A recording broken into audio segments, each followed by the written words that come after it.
युवाओं को बेरोजगारी के मुद्दे पे भटकाना चाह रही है, हिंदुओं को जातियों के मुद्दे पे भटकाना चाह रही है और पूरा षड्यंत्र चल रहा है विपक्ष के द्वारा। संविधान में बदलना था, हिंदुओं की रक्षा करनी थी इन शैतानों से। किन शैतानों से? ये शैतान जो वहाँ की प्रधानमंत्री इतने 56 इस्लामिक कंट्री वहाँ क्यों नहीं गई, भारत ही क्यों आ गई? उनकी बहन बेटियों की इज्जत लूटी गई, उन्हें नंगा करके उनकी बहन बेटियों को नंगा कर करके जलाया गया। वक्फ बोर्ड पे जो भी कानून आया हुआ है इसका समर्थन तो सबको करना चाहिए, विपक्ष के नेताओं को भी करना चाहिए। क्यों आप ये तो कहते हैं कि ये देश धर्मनिरपेक्ष सेकुलर है, तो सेकुलर देश है तो इस देश के मेजोरिटी को ये जानने का हक नहीं है कि 9.5 लाख एकड़ जमीन में क्या हो रहा है। उनके जो मौलाना वो कब्रिस्तान है, मस्जिद है, वहाँ पर ये सारी चीजें हो रही, धार्मिक काम हो रहे हैं वहाँ पर। धार्मिक काम हो रहे हैं। 4 ऐसे मुसलमान को देख कर बुला करके ला दीजिए यहाँ पे जो कह दे गरीब और है। इस देश में 30% मुसलमान ऐसे हैं जो गरीबी रेखा से बिल्कुल नीचे हैं, जो भूख से मर रहे हैं। 32% मुसलमान ऐसे हैं जो अशिक्षित हैं, जिनको ये नहीं पता, उनके मोहल्ले में जब विपक्ष वाले नेता वोट करने आते हैं या पक्ष वाले नेता वोट करने आते हैं तो ये नहीं कहते हैं कि उनको शिक्षा चाहिए, रोजगार चाहिए, महंगाई चाहिए, ये सारी मुद्दा नहीं। आप जब नमाज पढ़ने जाते हो तो आपके मस्जिद में पंखे नहीं है, हमारी सरकार आएगी तो मस्जिद में पंखे लगवा देंगे। दूसरी बात, आप कहते हो वक्फ बोर्ड की कानून, वक्फ बोर्ड आया कहाँ से था?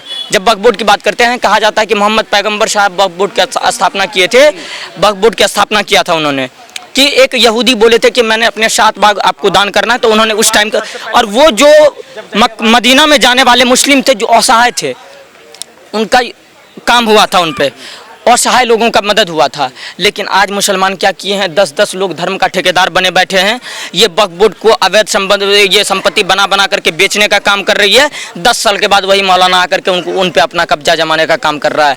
वक्फ बोर्ड के पीछे ऐसा षड्यंत्र चल रहा है, इनकी जाँच होनी चाहिए। और उसके बाद वक्फ बोर्ड पर जो भी कानून आया हुआ है, वक्फ बोर्ड का जैसे चलता रहा, उसके बाद तुगलक वंश उस पर किया, मुगल वंश किया, उसके बाद जो अंग्रेज भी आए उन पर भी किया। लेकिन कांग्रेस की सरकार जब आई 1950 में, कांग्रेस की सरकार में यहाँ वक्फ बोर्ड पे कितना ये था, 50,000 एकड़।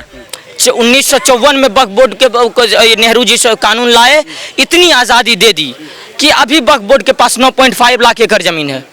जो धर्म 1300 साल पहले आया है, भारत में 600 साल पहले आया, ये धर्म के पास इतना जमीन, ये सब कहते हैं कि भारत का 70% जमीन हमारा है।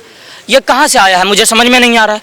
दूसरी बात, आप कह रहे हैं कि अभी वक्फ बोर्ड कानून का 4-5 रूल है, जैसे कि इस कानून में, इस कानून की जांच होनी चाहिए, जैसे जांच होनी चाहिए। इस कमेटी का जो सदस्य, कानून ही बदल रही है ना सरकार, तो कानून बदल कहाँ रही है, फिर कह रहे हैं उसमें संशोधन कर रही है। संशोधन कर रही है। जैसे कि वहाँ पे है कि पुरुष उसमें भाग नहीं ले सकते हैं, उसमें महिलाएं सिर्फ ये महिलाएं भाग नहीं ले सकती, सिर्फ पुरुष भाग ले सकते हैं, तो महिलाएं को भी वहाँ पे मिल रहा है। उसके बाद गैर मुस्लिम नहीं ले सकते हैं, लेकिन अब मोदी जी का कानून है कि उसमें यही तो विवाद है, गैर मुस्लिमों को क्यों घुसा दिया? अच्छा, सिर्फ मुस्लिम को रखना है? मुस्लिम 56 मुस्लिम राष्ट्र है, आपको मैं बता देता हूँ, कुवैत, बहरीन, इंडोनेशिया, कतर, उसके बाद ईरान, सारे मुसलमान देश में वक्फ बोर्ड है और सारे मुसलमान देश में लगातार वक्फ बोर्ड पे संशोधन हो रहा है। अगर आपको जानकारी नहीं होगी तो जाके पता कर लीजिएगा। दूसरी बात, आप कहते हैं मुसलमान के लोग, यही बात जब आप कहना चाहते हैं कि सिर्फ मुसलमान वाले लोग, तो बांग्लादेश में क्या स्थिति किए हुए हैं? 56 मुस्लिम देश ने शेख हसीना को नकार करके ये साबित कर दिया है इनकी सारे लोगों की मानसिकता वही है जो बांग्लादेश में कट्टरपंथी जमात इस्लामी लोगों की है। दूसरी बात, वक्फ बोर्ड पे ये करने वाले देश में नफरत फैलाया जा रहा है विपक्षियों के द्वारा। ये किसानों को खालिस्तान के आतंकवादी दंगाइयों को बता करके उनको दंगाई का नाम कह करके देश में अराजकता फैलाने का काम कर रही है। युवाओं को बेरोजगारी के मुद्दे पे भटकाना चाह रही है, हिंदुओं को जातियों के मुद्दे पे भटकाना चाह रही है और पूरा षड्यंत्र चल रहा है विपक्ष के द्वारा। जैसे अमेरिका में आज गृह युद्ध छिड़ा हुआ है और यहाँ सलमान खुर्शीद, मणिशंकर अय्यर से लेकर के सज्जन वर्मा, नाम तो उनका सज्जन वर्मा है, पता नहीं माता पिता उनका क्या सोच करके नाम सज्जन वर्मा रखे थे, उनका क्या स्थिति है। और वो आज क्या कह रहे हैं कि भारत में भी वही हालत होगी जो बांग्लादेश में हुई है।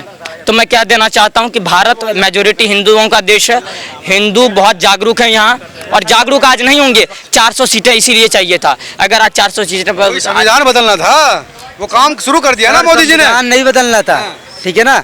यहाँ के संविधान में बदलना था, थी। हिंदुओं की रक्षा करनी थी इन शैतानों से। किन शैतानों से? ये शैतान जो बांग्लादेश में जो शैतान मार रहे हैं हिंदुओं को, ऐसे ही शैतानों से भारत की रक्षा करनी थी।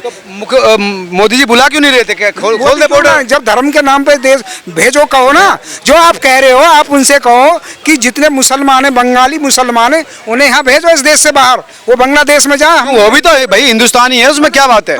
जो क्यों भेज दें? क्यों नहीं भेजे? वो क्या बांग्लादेशी नहीं है जो हिंदू है वहाँ? वो बांग्लादेशी है।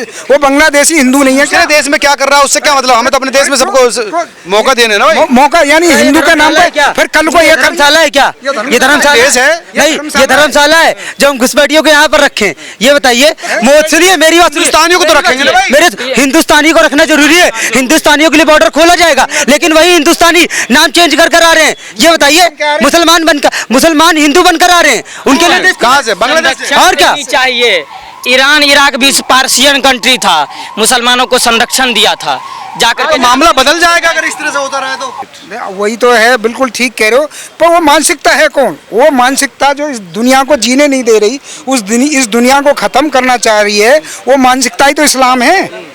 खुल के कहो ना नाम, क्या इस दुनिया में एक इस्लामी विचारधारा ऐसी है, इस सृष्टि पे आई है। अरे नहीं भाई, सबको अपना ये कैसी एक विचारधारा को कैसे आप कह सकते हैं? कह सकते हैं? एक मिनट, क्यों नहीं कह सकते? वहाँ की प्रधानमंत्री इतने 56 इस्लामिक कंट्री वहाँ क्यों नहीं गई? भारत ही क्यों आ गई? एक मिनट, भारत क्यों आई? यही मैं इनसे कह उसको पता है ना कि भारत में हमको शरण मिल सकती है, और भारत ही एक सेकुलर देश है जहाँ पर मैं सही से रह सकती हूँ।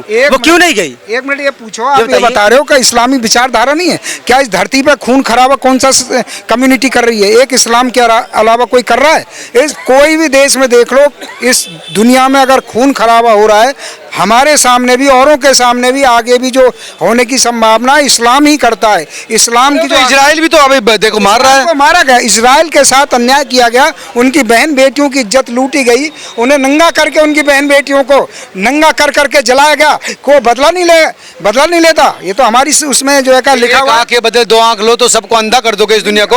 कमाल हो गया। जो पहले हमला करेगा तो दोषी तो वो है ना हमलावर।